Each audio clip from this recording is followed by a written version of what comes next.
భయభ్రాంతులు అయ్యారు.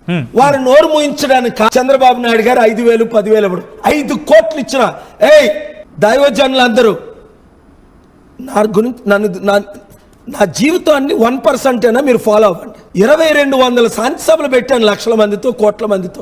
200 కోట్లు నా మీటింగ్లు విన్నారు, 40 కోట్లు అటెండ్ అయ్యారు.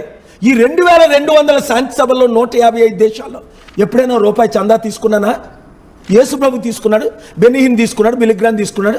ఇక్కడైతే సతీష్ కుమార్ అన్న ఓన్లీ చందాలు దండుకోవడమే, ఆయన ఫోటోకింత, దీనికింత, దానికింత అని. పాస్టర్లు అందరూ కొంతమంది బిజినెస్ కూడా చేయడం మొదలుపెట్టారు. మీకు 5,000 రూపాయలు అవసరమా? గవర్నమెంట్ ట్యాక్స్ డబ్బులు మీకు తిండి దొరకట్లేదా? దేవుడు మిమ్మల్ని పోషించట్లేదా?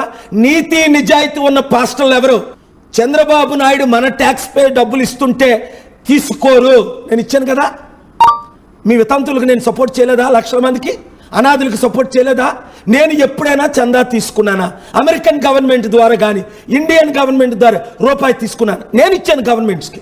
ఇండియన్ గవర్నమెంట్కి నేను ఇన్వెస్ట్ చేయించాను, ఈ మోదీ గవర్నమెంట్కి నేను ఇన్వెస్ట్ చేయించాను. ఒక ముస్లిం కంట్రీస్ డబ్బులు ఇవ్వాలంటే 75 బిలియన్ 6 లక్షల కోట్లు.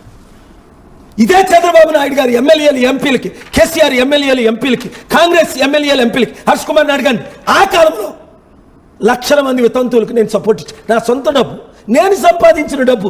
అమెరికా ఓడిస్తే కాదు. జార్జ్ బుష్ $1 బిలియన్ ఇస్తానంటే, Iraq president Saddam Hussain $1 billion ఇస్తానంటే తీసుకోవాలా? దేవుడు నన్ను దీవించాడా లేదా?